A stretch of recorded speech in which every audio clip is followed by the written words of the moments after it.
Molweni sanibonani. My name is Siyabonga Mbaba. I am the project director of Heavy Chef Kailicha. Today we will be joined by one of the youngest entrepreneurs and one of the change makers from Gugulethu. He is the founder of Orgasmic Gawulo, a restaurant that is doing amazing stuff in Gugulethu, not far from the well-known Mzoli's place.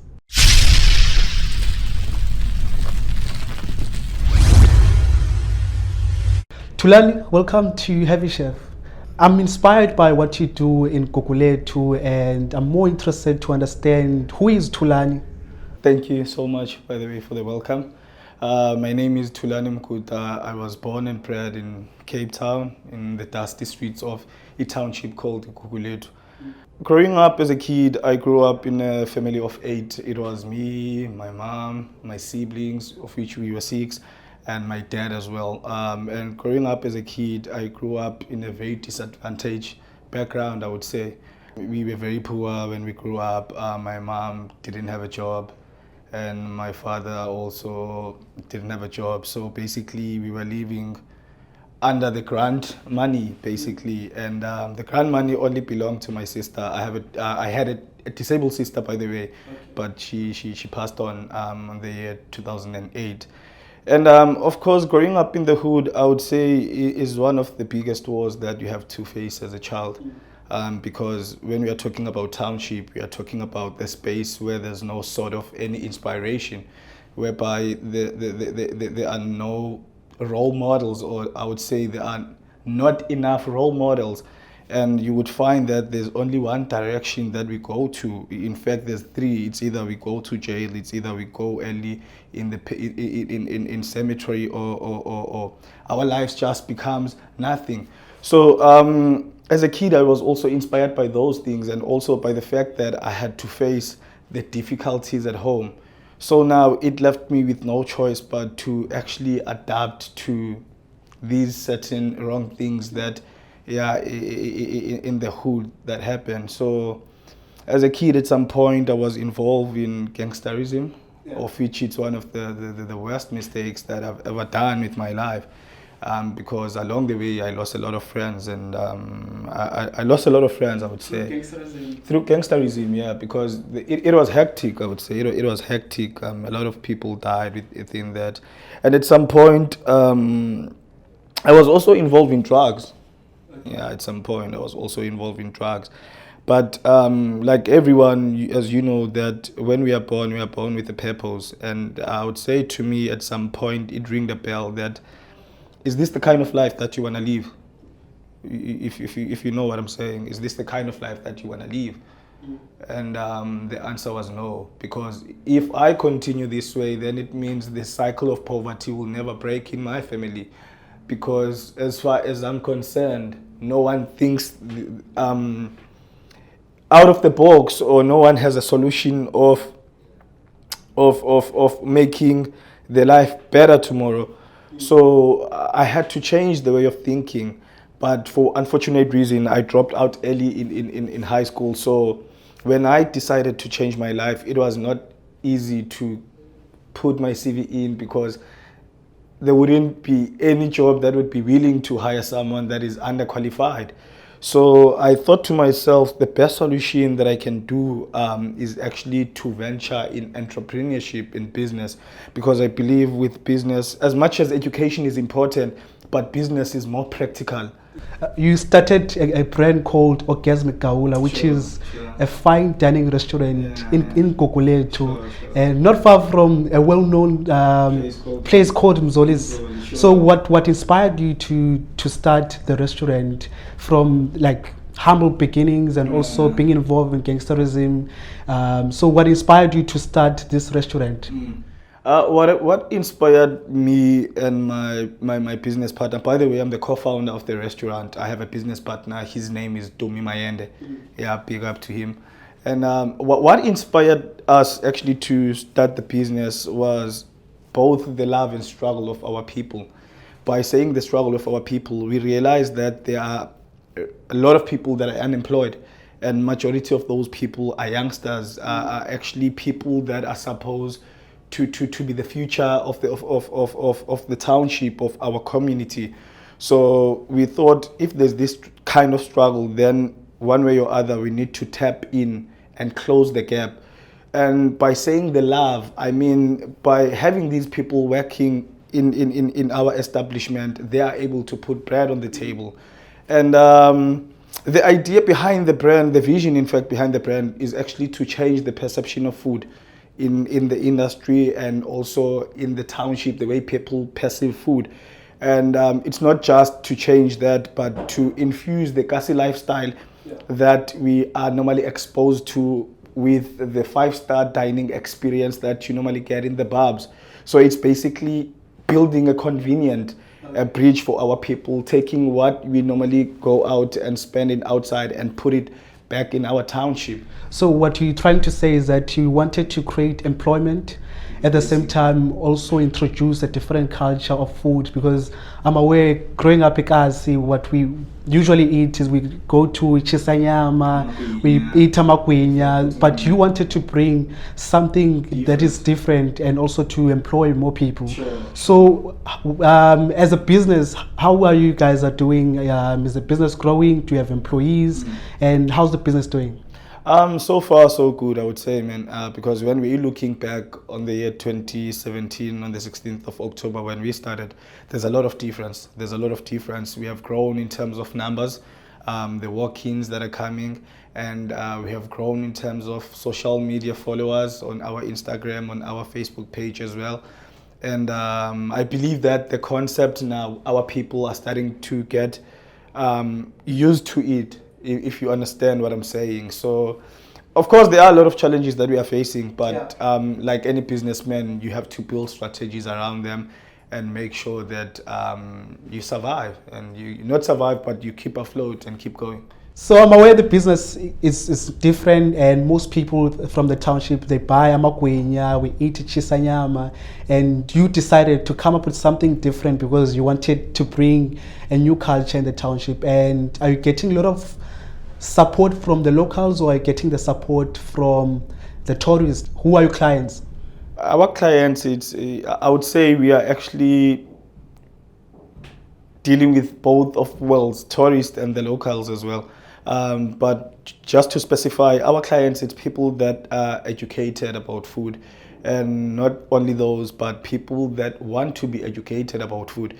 Because like I said, that when we introduced this, we wanted to change the perception of food, and you just tapped on the unhealthy lifestyle. We thought as Orgasmic Gawulo, we are also a solution to the problem of unhealthy lifestyle. And by saying that we don't just serve this food, but we educate our people through the journey, because sometimes on our social medias we would use a certain methods whereby we tell our people, instead of using this certain oil, you can use a certain oil. Instead of using this, you can use that. Instead of using this, you can use that. And when it comes to how people are taking the business or appreciating the business, so far so good, man. So far so good. And we shouldn't forget that it's almost our second year. So that means there are a lot of things that needs to be done in order to create this specific brand that will take over in the township. And the response in terms of tourism, it's actually great as well, because almost it's been 3 weeks now, and we are hosting twice a week. We are hosting different groups from America, from Ireland, from Japan, and yeah. And you're running Orgasmic Gawulo in Gugulethu. I'm sure you have a lot of challenges that you are facing as a business, and since you're introducing something new. So what are the challenges that you are facing as a business? Currently, one of the challenges that we are facing as the business, I would say, it's a running capital. Okay. Yeah, it was actually hard even to get the startup capital, and the operational capital is actually the main major, because I always say this to people, that business food is a very, very, very delicate business venture, because unlike other retail places, if this jacket, you don't buy it today, you can always get it next week, you can always get it next month, you can always get it in 2 months' time. But with food, it's different. If I prepare food today and you don't come and buy, it's a waste, and waste means loss. So do you understand what I'm saying? And with Restuarant, you don't have a constant motion, so you never really know how many people you're gonna get per day. But of course, you need to build certain strategies around that. So you're talking about finances, funding and stuff like that. So how did you manage to get funding for the business? Did you invest money? Were you saving for the business? Or did you get any financial support from the government like NYDA or CEDA? Because I'm aware from the township it's always difficult to get financial support, especially when you don't have, maybe you don't have a business plan or you don't have a property, so that if you can't pay back the money, the bank can have something to put you accountable of. So how did you get funding for the business? We had to sell our personal belongings. Yeah, in fact, when we started, I had to sell my own laptop. Yeah, I was so broken to pieces, man, because the laptop was actually 4 months old. And now I was in a position whereby I had to sell the laptop with under the price that I bought it with. And in fact, a month after the business failed and the laptop was already sold and we didn't have money to actually restart again, and again we had to sell other personal belongings as well. It was in fact it's not that easy to tap into these government institutions that you're talking about, your CEDAs and so on. Not that we've never knocked before, we have, and we have tried to reach out to a couple of companies, but we are still waiting. But of course we are not waiting while we are not doing anything, because we believe that be it government or be it a private investor, he needs to meet us while we are on our way. There's nothing that comes to you. You need to come up and go out and get. So what's the future? What do you see? Where do you see Orgasmic Gawulo in the next 5 years and the next 10 years? Are you planning to open franchise around Gugulethu, maybe expand to Khayelitsha town? What's the vision? Orgasmic Gawulo is an international brand. Yeah, it's straight up. It's an international brand. We might not have achieved the entire vision, but in fact we might have started smaller, but our vision is too big. But it's just a matter of what stepping stones are we gonna take to get us there. So our plan is actually to franchise the business, like you said, not just around townships in South Africa, but in different countries and in different continents, in fact. But in order to achieve that, of course, we'll have to start small, like I said. And also in 3 years' time, we were planning to have Orgasmic Gawulo Chefs Academy, whereby we will actually groom chefs from young minds, exactly, whereby we'll groom them, not just for Orgasmic Gawulo or Orgasmic Gawulo franchises, but also for other businesses as well, because we'll take our chefs and get them jobs from hotels, from restaurants, so on and so forth. So when you have a bigger vision, that means you need to focus. In order to focus, you basically need to have systems in place. So how do you make sure that you learn and get more information about the business, understanding bookkeeping, the cash flow and stuff like that? Do you have a mentor? How do you survive? I read, man. I read a lot. At the moment, I don't have a mentor, but I tried to reach out and to find one. But however, you need to pay in our day and time. And I haven't acquired much that I can pay someone to teach me certain things. So what I do is mainly to study the greats, to study people that have been on the similar path as me, and who have started business from nothing, with nothing, but now has something. So that's what I do, and I would go on YouTube. I do a lot of research as well. And I go to libraries, and I try by all means to associate myself with great minds, with business associates that thinks forward. Younger Thulani, someone who's like 5 years old or 10 years, who wants to become, let's say, an entrepreneur.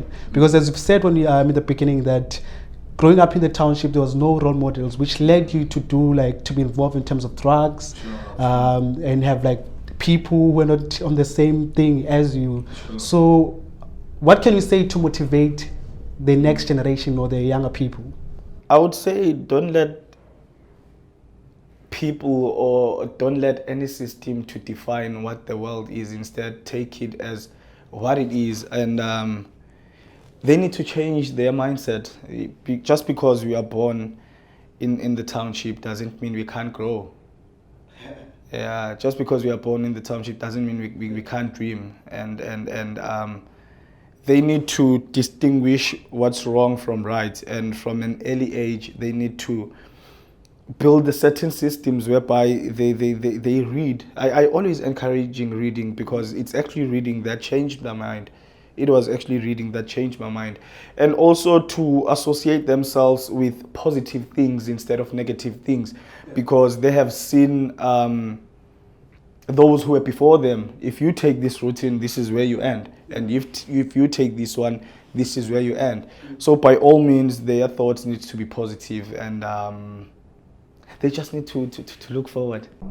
They've heard it from the man himself, Thulani Mguda from Orgasmic Gawulo in Gugulethu. To be updated about the future events, please do visit our website www.heavychef.com.